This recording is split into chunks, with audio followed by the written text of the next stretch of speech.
C'était une froide nuit d'automne lorsque Clara s'est retrouvée coincée au bord d'une route de campagne sinueuse. Le soleil venait juste de disparaître sous l'horizon, projetant de longues ombres sur le paysage, mais ce beau jour, la voiture de Clara avait bafouillé et toussé avant de finalement renoncer complètement à partir. Elle seule dans l'obscurité qui approchait, à des kilomètres du village le plus proche, elle est sortie de la voiture en rapprochant sa veste d'elle pour se protéger du froid. Le ciel au-dessus était une tapisserie d'étoiles qui commençait à émerger, mais la beauté de la nuit n'était pas quelque chose que l'a attirée vers dans une telle situation. Clara a regardé son téléphone mort et l'icône de la batterie a clignoté de manière inquiétante. Le sentiment d'isolement s'est imposé sur elle et un nœud d'anxiété s'est formé dans son estomac alors qu'elle pesait ses options limitées en revenant sur la route ou en restant sur place. L'espoir d'un passage de phare de voiture apparut au loin. Clara ressentit une vague de soulagement mêlée d'appréhension en agitant ses bras pour appeler à l'aide le véhicule. Une modeste berline sombre ralentit à son approche avant de s'arrêter doucement à côté d'elle. La vitre conducteur doucement roulée. Tu es tout et bien ? Vint une voix calme et mesurée. La femme au volant regarda Clara avec inquiétude. Elle avait l'air d'avoir la soixantaine avec des yeux expressifs et un air d'autorité calme. Sa tenue était simple, un manteau sombre sur un chemisier bien repassé, mais il y avait quelque chose en elle qui respirait l'élégance. Clara a hésité un instant, mais cela semblait être sa seule chance d'être secourue. Ma voiture vient de mourir et je n'arrive pas à recevoir de signal sur mon téléphone, a-t-elle expliqué tandis que son souffle formait de petits nuages dans l'air froid. La femme m'a offert un sourire rassurant. Ces routes peuvent être assez compliquées, pourquoi je ne te le donne pas? Un trajet jusqu'à la ville la plus proche, il y a une station-service qui est peut-être encore ouverte. Reconnaissante mais prudente, Clara a accepté. Merci beaucoup, je ne savais pas ce que j'allais, ne penser à rien. La femme a répondu. Nous avons tous besoin d'un peu d'aide de la part de temps en temps. Alors que Clara montait sur le siège passager, elle ne pouvait pas s'empêcher de sentir qu'il y avait quelque chose de familier chez son sauveur, même si elle ne pouvait pas identifier l'intérieur de la voiture. C'était une musique classique douce et discrète jouée faiblement en arrière-plan. Le silence qui aurait pu autrement sinon? Ça aurait été étrange. Clara regarda autour de moi en remarquant de petits détails. La carte soigneusement pliée dans la poche latérale, le thermos rangé en toute sécurité dans le porte-gobelet et un livre bien utilisé sur la banquette arrière intitulé Réflexions sur la vie rurale.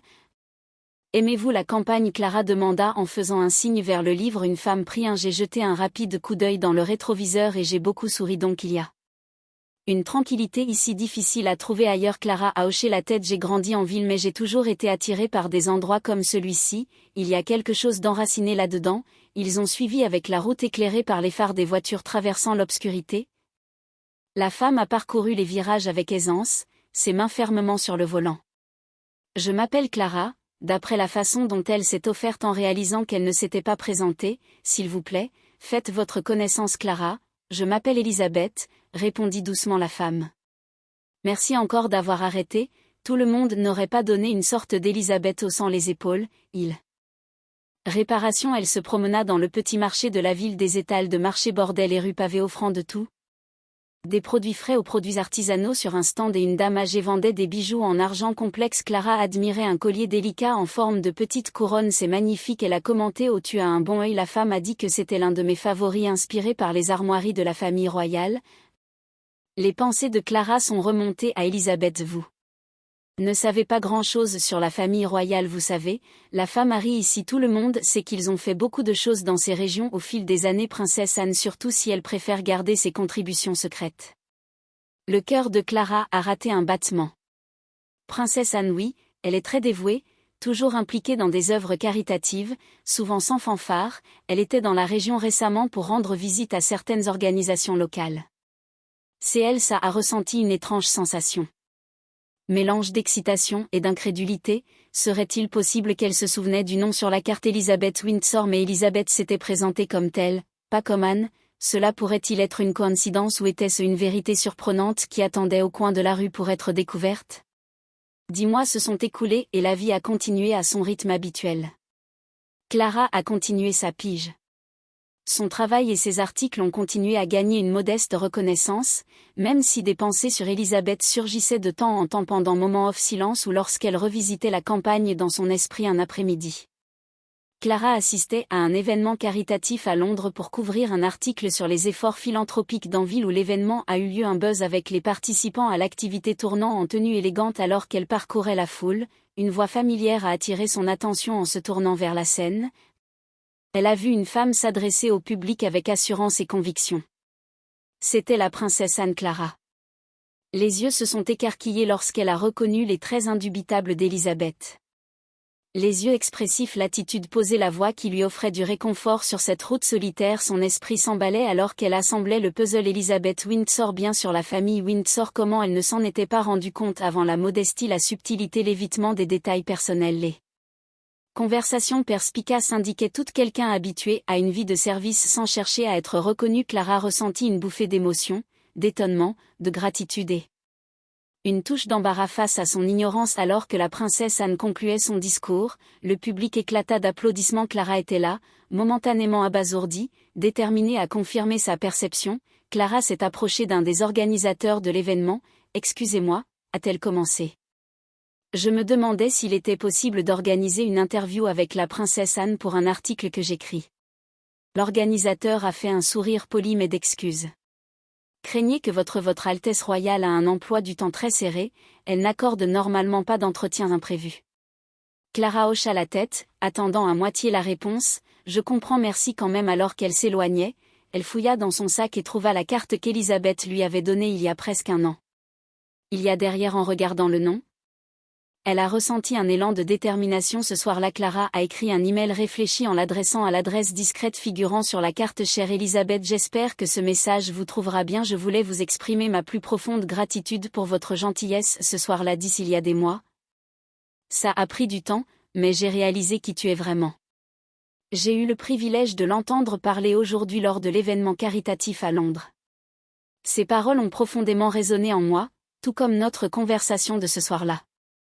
Je comprends et respecte j'aspire à l'intimité, mais je me suis sentie obligée de vous remercier encore une fois, non seulement pour le voyage, mais est naturel d'aider quand nous le pouvons et ce n'est pas souvent que j'ai de la compagnie lors de ces voyages. » Clara rit doucement. « Je suis heureuse que nos chemins se soient croisés. » Alors qu'ils poursuivaient, la conversation se déroulait sans effort. Ils discutaient de leurs livres préférés avec Élisabeth, exprimant un attachement particulier pour biographies, histoires historiques. Clara a remarqué que même si Élisabeth était attentive et engageante, elle détournait habilement la conversation d'elle-même lorsque Clara lui posait des questions sur son travail. Élisabeth a simplement dit que je m'occupais de divers engagements, c'était gratifiant à sa manière alors qu'ils approchaient de la périphérie de la ville la plus proche.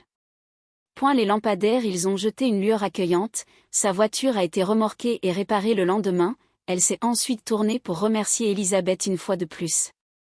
Je ne sais pas comment rembourser. Clara a dit sincèrement que tu étais incroyablement gentil. C'est ok. Élisabeth a répondu, je suis contente d'avoir pu aider au moins. Laisse-moi t'offrir une tasse de thé avant de partir, Clara, insista-t-il en désignant un petit café de l'autre côté de la rue. Élisabeth hésita brièvement avant de lui tendre une tasse de thé, ça a l'air charmant. Ils s'installèrent dans un coin confortable du café pittoresque avec de la vapeur s'élevant de leur tasse. Ils continuèrent tous les deux à parler en abordant des sujets allant de la conservation de l'environnement à l'importance de l'implication communautaire. Élisabeth écoutait attentivement, de temps en temps, offrant des idées suggérant une profonde compréhension des problèmes sociaux. À un moment donné, Clara remarqua un changement subtil dans le comportement d'Élisabeth, une ombre passagère de tristesse dans ses yeux. « Ce n'est pas grave ?» demanda-t-elle gentiment. Élisabeth offrit un sourire rassurant. « Oui, bien sûr, rien qu'en pensant à tout ce qu'il reste à faire dans le monde. » Clara hocha la tête pensivement. « Cela peut être écrasant quand on considère tous les défis auxquels nous sommes confrontés, mais je crois que de petites actions peuvent faire une grande différence. » Élisabeth, répondit-elle doucement, c'est rafraîchissant de rencontrer quelqu'un qui partage ce point de vue au fur et à mesure que la nuit avançait. Clara avait l'impression de connaître Élisabeth depuis bien plus de quelques heures.